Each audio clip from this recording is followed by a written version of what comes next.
सुभद्रा योजना को नहीं आसला बड़ खबर। आज मिल सुभद्रा योजना टंका पंचम किस्ती पाइबे सुभद्रा हिताधिकारी माने। मे 4 तारिख में वंचित हिताधिकारी को सुभद्रा टंका प्रदान कर एने उपमुख्यमंत्री श्रीमती प्रभाती परिड़ा एक्स हैंडल सूचना देते। 1,23,849 जन महिला को मिल सुभद्रा टंका।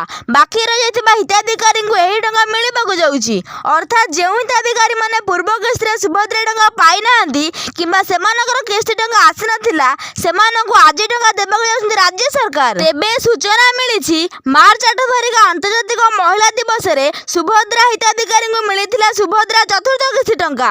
राज्यर 1 कोटी रु अधिक महिला अकाउंट को सुभद्रा टंका जाइथिला। एककालीन 5,000 कोटी रु अधिक टंकार आर्थिक सहायता प्रदान करा जाइथिला। मोट 1,02,12,665 जन को सुभद्रा योजना टंका दिया जाइथिला। 2,13,198 जन नुआ हिताधिकारी को मध्य सुभद्रा किस्ती मिलिथिला। सुभद्रा योजनार 1,23,849 जन वंचित हिताधिकारी को मिलिब सुभद्रा टंका। हेले चतुर्थ किस्ती बेले पूर्वरु प्रथम 3टी किस्ती पाइथिबा अनेक हिताधिकारी को चतुर्थ किस्ती टंका मिली नथिला। एहाकु नै हिताधिकारी माने चिंतारे पड़िले। कोन पय तांका नाम कटिला बोली मनरे आशंका करुथिले। हेले सेही हिताधिकारी सह नुआ जड़ित होइतिबा हिताधिकारी को आज मिलिब सुभद्रा टंका।